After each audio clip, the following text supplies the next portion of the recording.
ఏం చదువుతున్నావు? Inter second year future focus college. Okay. ఎలా ఉంది ఇప్పుడు విద్య ఎలా ఉంది మీకు? చాలా బాగుంది. మా కాలేజ్లో కూడా అంతా మంచి ఫ్యాకల్టీ, వాళ్ళలాగా ఎవరు ఉండరు. చాలా మంచి ఫ్యాకల్టీ ఉంది మా కాలేజ్లో. అలాగే గవర్నమెంట్ కాలేజీలో కూడా మంచి ఫ్యాకల్టీని అరేంజ్ చేస్తున్నారు జగన్ మావయ్య గారు. ఇప్పుడు నాడు నేడు అని పెట్టారమ్మా గవర్నమెంట్. ఈ గవర్నమెంట్లో పెట్టినటువంటి నాడు నేడు ఎలా అనిపిస్తుంది? చాలా బాగుంది. నాడు నేడు ఎంతో మంది పిల్లలు, పేదవాళ్ళ పిల్లలు కూడా చదువుతున్నారు. చదువు లేక వాళ్ళు చాలా బాధతో ఉంటే జగన్ మావయ్య గారు వాళ్ళకి ఉచితంగా చదువు నేర్పిస్తున్నారు. వాళ్ళు ప్రైవేట్ స్కూళ్ళల్లో వాళ్ళతో పాటు పోటీ ఇస్తున్నారు చదువులో. వీటి రెండింటి పోలితే ఏది బెటర్గా ఉంది? ఇప్పుడు చూస్తే గవర్నమెంట్ కాలేజీలు, గవర్నమెంట్ స్కూల్స్ ప్రతి ఒక్కటి కూడా గవర్నమెంట్వే చాలా బాగున్నాయి. ప్రైవేట్ వాటికంటే గవర్నమెంట్ వాటికి ఎక్కువ ప్రయారిటీ ఇస్తున్నారు. ఇప్పుడు ఏంటి అసలు మీకు ఇంటర్మీడియట్ చదువుతున్నారు మీరు, ఏంటి గవర్నమెంట్ ఏమన్నా మీకు ప్రయోజనకరంగా ఉందా? గవర్నమెంట్ చాలా ప్రయోజనకరంగా. అమ్మ ఒడి కానీ, రైతు భరోసా కానీ అందరికీ చాలా మంచి జరుగుతుంది. రైతు బడి, అమ్మ ఒడి ఎన్నిసార్లు పడింది?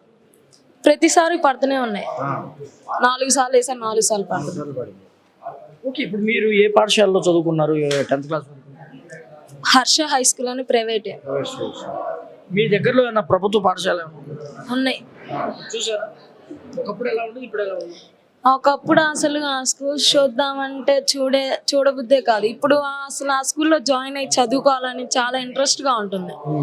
అసలు ఆ స్కూల్ డెవలప్ చేసినట్టు కూడా ప్రైవేట్ స్కూల్స్ కూడా లేవు. అలాగా గవర్నమెంట్ స్కూల్స్ అసలు ప్రతి ఒక్కటి ఫుడ్ కానీ ఏదైనా ప్రతిదీ గవర్నమెంట్లోనే బాగుంటుంది. చాలా ప్రయోజనకరంగా ఉంది. తొలిసారిగా ఓటు అయిపోతున్నావు, ఎలా అనిపిస్తుంది మీకు? తొలిసారిగా అంటే నాకు నచ్చిన పరిపాలన నచ్చిన మన జగన్ మావయ్య గారికే వేస్తాను ఓటు.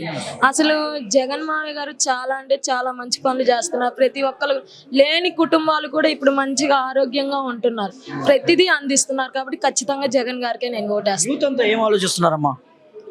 ఎవరిష్టం వాళ్ళు సరే, ఎక్కువ మంది జగన్కే ఓటేస్తారని నేను అనుకుంటున్నాను. ప్రతిదీ కూడా మంచిదే చేస్తున్నారు కాబట్టి జగన్కే వేయాలని కోరుకుంటున్నాను.